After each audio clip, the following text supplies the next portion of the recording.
మాకిచ్చే జీతంలో మాకు వాళ్ళు ఇచ్చే ఛార్జీలే కానీ తినడానికి కూడా సరిపోవట్లేదు. మీరు పని చేయండి, మీకు పని భారం ఏమీ లేదు, మీ యాప్లో పని చేయటమే కదా. ఇప్పుడు పెద్ద వయసు వచ్చిన వాళ్ళు 60 దగ్గరలోకి ఉన్న వాళ్ళు ఉన్నారు. జీతాలు పెంచుతాను చెల్లెమ్మలారా నాకు ఒక్కసారి చూడమన్నాడు. చేయలేదు కదా, వేస్తామన్నాడు, వేయట్లేదు. ఎప్పుడో చంద్రబాబు ఉన్నప్పుడు 7,300 ఆయన ఇచ్చాడు. ఈయన ప్రభుత్వంలోకి వచ్చినాక ఆశాలకే 10,000 అన్నాడు. ఇక అంత ఈయన 10,000 ఇచ్చినట్టు, ఆయన ఈయనట్టు అట్లా మాట్లాడుతున్నాడు. మరి మాకు రిటైర్మెంట్కి డబ్బులు కావాలి, మాకు మనీ కావాలి రిటైర్మెంట్కి.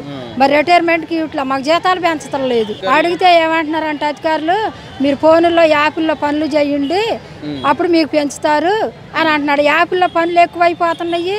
మరి అప్పుడేమో తీసుకున్నది 1000 జనాభాకు ఒక్క ఆశ అన్నారు. ఇప్పుడు 1000 జనాభాకు ఒక్క ఆశ కాదు, మేము 1,500 దాకా చేస్తున్నాము, అది లేదు. మరి ఏమీ లేదు మాకు.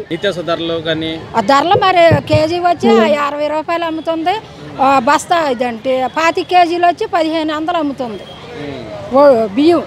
మరి ధరలు ఎక్కువైపోయినాయి, మరి ఏది లేదు.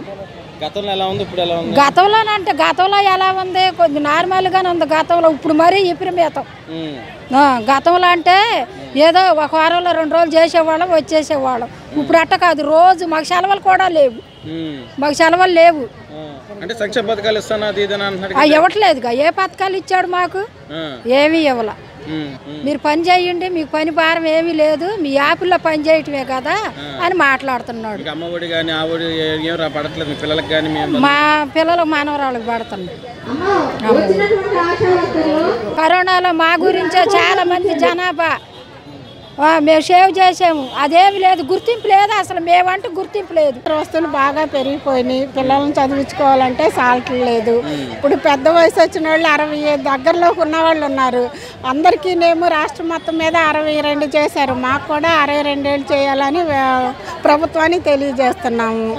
తర్వాత మెయిన్ ఏంటంటే మా ఫోన్లు ఇచ్చేసారు, ఆ ఫోన్లు ఏం పని చేయట్లా, ఫోటోలు రావు. ఫోటోలు వస్తే ఇది ఓకే అవ్వదు, మళ్ళీ అటు వస్తే ఇది రాదు, ఇది వస్తే అది రాదు. ఎందుకు సార్ మాకు అలా మళ్ళీ 21 రిజిస్టర్లు చేయమంటున్నారు. అది చేస్తున్నాం, ఆల్రెడీ బుక్స్ పెట్టాం, రాస్తున్నాం. కానీ ఫోన్లో మాకు పెద్ద ప్రాబ్లం అయిపోయింది సార్. కనీస వేతనం మాకు ప్రభుత్వం నుండి 26,000 కావాలని అధికారులా ఇప్పటికే ఎక్కువిచ్చాం మేము, మీరు తీసుకునేదానికే అంటున్నాం. కానీ మాకు వచ్చే ఇవి పెరిగిన ధరల వలన ఏమీ సరిపోవటం లేదు. అటు నుండి ఇటు ఛార్జీలకి వెళ్ళాలన్నా రావాలన్నా, పిల్లల్ని చదివించుకోవాలి, ఇంటి పాలు సమస్తము పెరిగిపోయినాయి. కేజీ 40 రూపాయలు ఉండే బియ్యం 56, 70 రూపాయలు, 60 రూపాయలు అలాగ అయిపోయింది సార్. కూరగాయల రేట్లు పెరిగినాయి, బియ్యం రేట్లు, పాలు రేట్లు, నూనె రేట్లు అయితే అసలు కొనలేకపోతున్నాం. కందిపప్పు 200 అయిపోయింది, చింతపండు 150 అయిపోయింది. గతం మీద ఇప్పుడు అన్నీ పెరిగినాయి సార్. నూనె దగ్గర నుండి, బియ్యం దగ్గర నుండి, నిత్యావసర వస్తువులు అన్నీ పెరిగినాయి సార్. అందుకని పెద్దపేట వేశారు సార్. వచ్చాక మాకు అన్న మాట ప్రకారం పెంచుతానన్నారు, అలా 10,000 చేశారు సార్. ఆయన ఆ మాట నిలబడ్డారు. తర్వాత మళ్ళీ మాకు ఇప్పుడు పెరిగిన నిత్యావసరాల ప్రకారం 24,000 చేయమని అడుగుతున్నాము. ఆ రిటైర్డ్ బెనిఫిట్లు ఇవ్వమని అడుగుతున్నాము సార్. స్వచ్ఛందంగా అన్నట్లు బాలంతల్ని, గర్భవతుల్ని పిలవటం, ఇంజక్షన్లకు పిలవటం అన్నట్టు పిలిచి ఇప్పుడు చాలా ఒత్తిడి చేస్తున్నారు ఆశా వర్కర్లని. ఒత్తిడి చేసి ఇందులో ఇప్పుడు వచ్చిన వాళ్ళు చాలామంది కొంచెం చేయగలుగుతున్నారు, చేయని వాళ్ళు వెనకమాల నుంచి తీసుకున్న వాళ్ళు కూడా ఉన్నారు. ఇప్పుడు ఏమంటున్నారంటే ఏరియాలలో కూడా ఆఫీసులలో ఎక్కడైనా సరే మిమ్మల్ని వాళ్ళు ఎంచుకుంటే పెట్టుకున్న వాళ్ళు, మీరు చదువుకొని వచ్చిన వాళ్ళు కాదు, జీతాలకు వచ్చిన వాళ్ళు కాదు, అది అని ఏది అయినా మాట్లాడగలుగుతున్నారు. మా డిమాండ్ ఏంటంటే 26,000 చేయాల్సిందే. నిత్యావసర ధరలకి మాకు ఇచ్చేది మా సబ్బులకు కూడా సరిపోవట్లేదు, మాకు ఇచ్చే యూనిఫామ్ సబ్బులకు కూడా సరిపోవట్లేదు. ఒక మాట చెప్పాలంటే మాకు పని ఒత్తిడి కూడా బాగా పెరిగిపోయింది. ప్రతిరోజు ఫీల్డ్లో ఉండాల్సి వస్తుంది. ఏ టైం అయింది మాకు తెలియట్లేదు. ఇప్పుడు పర్మనెంట్ ఉద్యోగస్తులు అయితే 9ంటికి వచ్చి 4ంటికి వెళ్ళిపోగలుగుతున్నారు. కానీ మాకు నైట్ డెలివరీ కేసు అయినా సరే మేము ఎప్పుడంటే అప్పుడు 2 కానీ 4 కానీ ఎప్పుడైనా వెళ్ళాల్సి వస్తుంది. మేము మాకు పని ఒత్తిడి అయితే అందరికన్నా మాకు ఎక్కువగానే ఉంది పని ఒత్తిడి.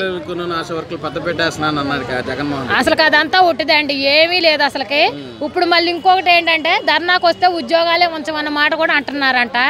మరి అది ఎంత మాత్రం చేస్తారో మాకు యూనియన్ ఉంది, యూనియన్గా మేము పోరాడదామని ఈరోజు ఇక్కడ రావాల్సి వచ్చింది. ఇప్పుడు గతంలో ధరలు ఎలా ఉన్నాయి, ఇప్పుడు ఎలా ఉన్నాయి? గతంలో ధరల కంటికి ఇప్పుడు మాకు ఇచ్చే జీతాన్ని దేనికి సరిపోవట్లేదండి. బాగా పెరిగిపోయినాయి. కరెంటు బిల్లులే కానీ, నిత్యావసర సరుకులే కానీ చాలా డబుల్ అయిపోయినాయి.